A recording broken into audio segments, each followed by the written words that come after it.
Bible సెలవిస్తుంది, సంతుష్టి సహితమైన దైవభక్తి గొప్ప లాభం.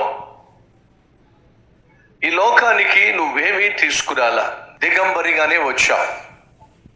కానీ ఈ లోకానికి వచ్చిన తర్వాత, కాస్త ఊహ తెలిసిన తర్వాత, కాస్త శక్తి సామర్థ్యాలు పొందుకున్న తర్వాత ఏమిటో మనిషి అన్నీ కావాలని ఆరాటపడుతూ ఉంటాడు. అన్నీ కావాలి అని చెప్పి ఆరాటపడతాడు, అన్నీ కావాలి అని చెప్పి తగాదాలు పడతాడు, అన్నీ తనకే కావాలి అని చెప్పి ఆరోగ్యాన్ని చెడగొట్టుకుంటాడు, అన్నీ కావాలి అని చెప్పి అందరితో సత్సంబంధం కలిగి ఉండడానికి బదులుగా కొందరితో గొడవ పడతాడు, అన్నీ కావాలి అని చెప్పి కొన్ని సందర్భాల్లో అన్యాయానికి, అక్రమానికి, అవినీతికి తావిస్తాడు. అన్నీ కావాలి అని చెప్పి అన్నిటి కోసం ప్రాకులాడిన తర్వాత ఏమీ పొందుకోకుండా పట్టుకెళ్లకుండా గుట్టుకుమంటాడు. ఎంత విచారం అండి ఇది!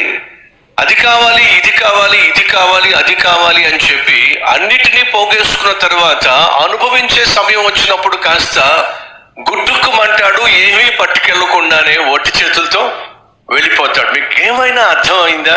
ఈరోజు మనిషి దేనికోసమైతే తాపత్రయపడుతున్నాడో,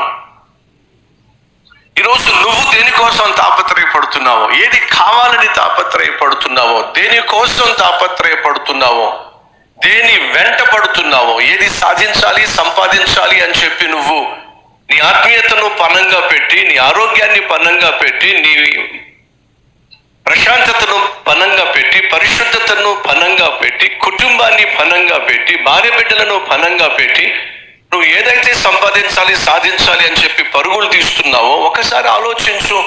ఏమైతే నాకు కావాలి, నేను సాధించాలని చెప్పి నువ్వు ఆరాటపడుతున్నావో, తహతహలాడుతున్నావు, అది సంపాదించిన తర్వాత అనుభవించే కాలం ఎంత? అనుభవించాల్సిన సమయంలో గుట్టుక్కుమంటున్నావు. మరి నువ్వు సంపాదించింది ఏమైనా పట్టుకెళ్తున్నావా? ఏమీ పట్టుకెళ్ళావు. ఆ స్థలం కోసం ప్రాకులాడుతున్నావు, ఆ పొలం కోసం ప్రాకులాడుతున్నావు, ఆ వస్తు వాహనాల కోసం ప్రాకులాడుతున్నావు, ఆ గృహం కోసం ప్రాకులాడుతున్నావు, బ్యాంక్ బ్యాలెన్స్ పెంచుకోవాలి అని ప్రాకులాడుతున్నావు, ఆస్తిపాస్తులు పెంచుకోవాలి ప్రాకులాడుతున్నావు, ధనగణతలు కావాలి ప్రాకులాడుతున్నావు, అధికారం కోసం ప్రాకులాడుతున్నావు. కానీ ఇవన్నిటి కోసం ప్రాకులాడి నువ్వేమైనా పట్టుకెళ్తావా అని అంటే పట్టుకెళ్ళవు. అన్నిటినీ విడిచిపెట్టి గుట్టుకుమంటావు.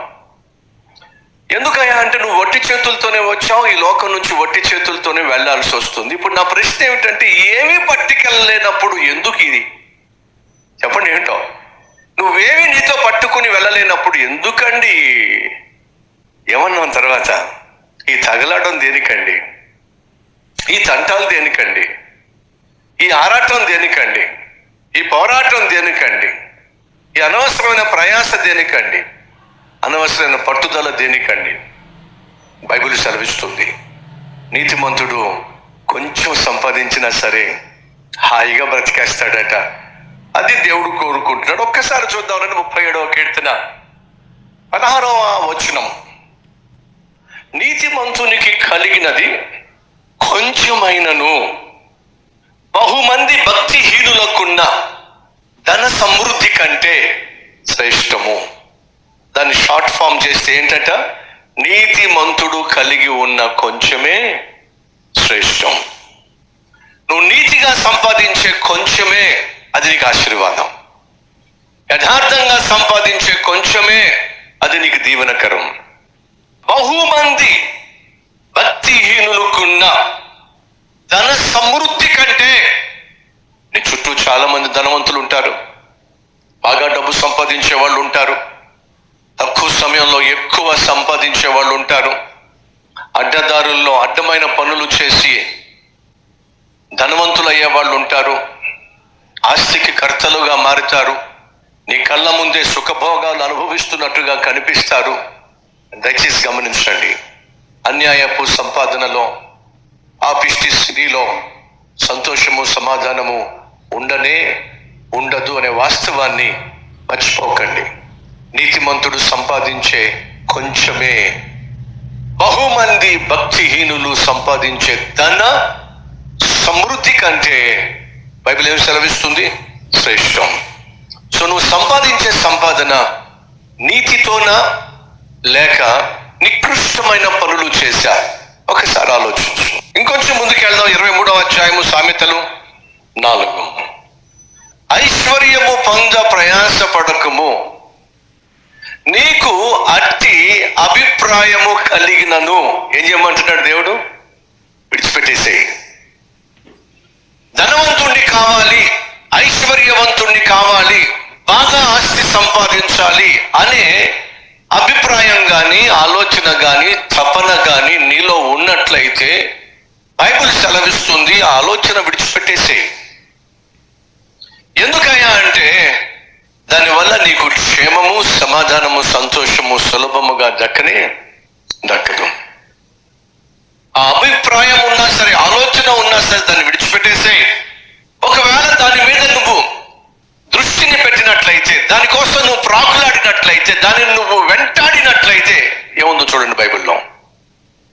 నువ్వు దాని మీద దృష్టి పెట్టి దృష్టిని నిలిపిన తోడనే అది లేకపోవును. నిశ్చయముగా అది రెక్కలు ధరించి ఎగిరిపోవును. బైబిల్లో ఒక మాట ఉంది, ఏమిటంటే నా నిమిత్తము తన ప్రాణమును పోగొట్టుకునివాడు దానిని కాపాడుకొనును. ఎస్, తన ప్రాణమును కాపాడుకునేవాడు దానిని పోగొట్టుకుంటాడు.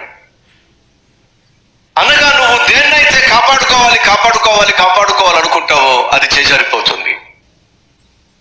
ఏదైతే నాకు అవసరం లేదు అనుకుంటావో, ఉన్నది చాలు అనుకుంటావో, దేవుడు నీకు కావాల్సిందని తీసుకొచ్చి నీకు అనుగ్రహిస్తాడు. ఈరోజు మనలో చాలా మందికి ఉన్న ఆశ ఏమిటంటే ధనవంతులం కావాలి, బాగా డబ్బు సంపాదించాలి, బాగా ఆస్తి సంపాదించాలి, బాగా పొలాలు ఉండాలి, బ్యాంకులో బ్యాలెన్స్ ఉండాలి, డబ్బు ఉండాలి అని ఆశ మనలో ఒకవేళ ఉన్నట్లయితే దయచేసి గమనించండి, అది ఎంతో కొంత నీ జీవితంలో నీ ఆత్మీయతకు, నీ ఆరోగ్యానికి, ఆప్యాయతలకు, అనురాగానికి అడ్డుబండగా మారుతుంది అనే వాస్తవాన్ని మర్చిపోకండి.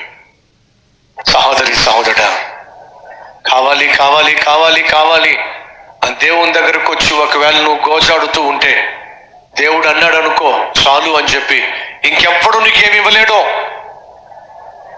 కాబట్టి దేవుని దగ్గరకు వచ్చి తృప్తిని కనపరచు, సంతుష్టిని కనపరచు, దేవుడు దీవిస్తాడు.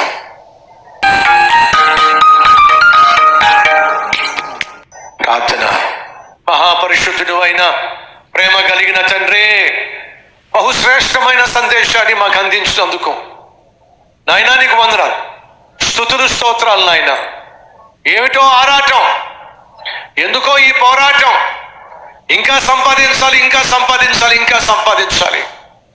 ఏమైతే సంపాదించాలనుకుంటున్నామో, ఏమైతే సాధించాలనుకుంటున్నామో, దేనికోసం ఆరాటపడుతున్నామో, దేనికోసం పోరాడుతున్నామో, దేనికోసం అల్లాడిపోతున్నామో, ఏది కావాలని చెప్పి మేము కోరుకుంటున్నామో, అయ్యా దాన్ని మేము మాతో పట్టుకెళ్ళలేంగా, అది మాతో రాదుగా, దాన్ని మేము విడిచిపెట్టేయాల్సిందేగా, ఏది మేము పట్టుకు రాలేంగా.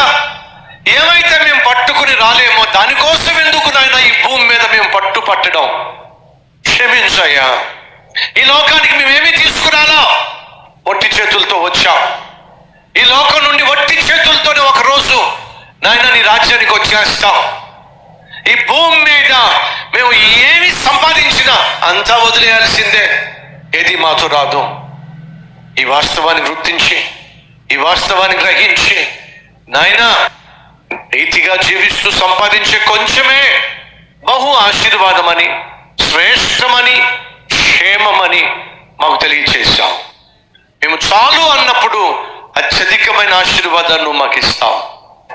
ఉన్న దాంట్లో తృప్తిగా మేము జీవిస్తున్నప్పుడు నాయన మరింతగా మాకు అనుగ్రహిస్తాం. ఆరాటపడే కొలది, పోరాడే కొలది పోగొట్టుకోవడమే కానీ పొందుకునేది ఉండదు. ఇది వాస్తవం గనుక కలిగి ఉన్న దాంట్లోనే తృప్తి కలిగి జీవించులాగున సహాయం చేయమని యేసు నామం పేరట వేడుకుంటున్నాం తండ్రి. ఆమేన్.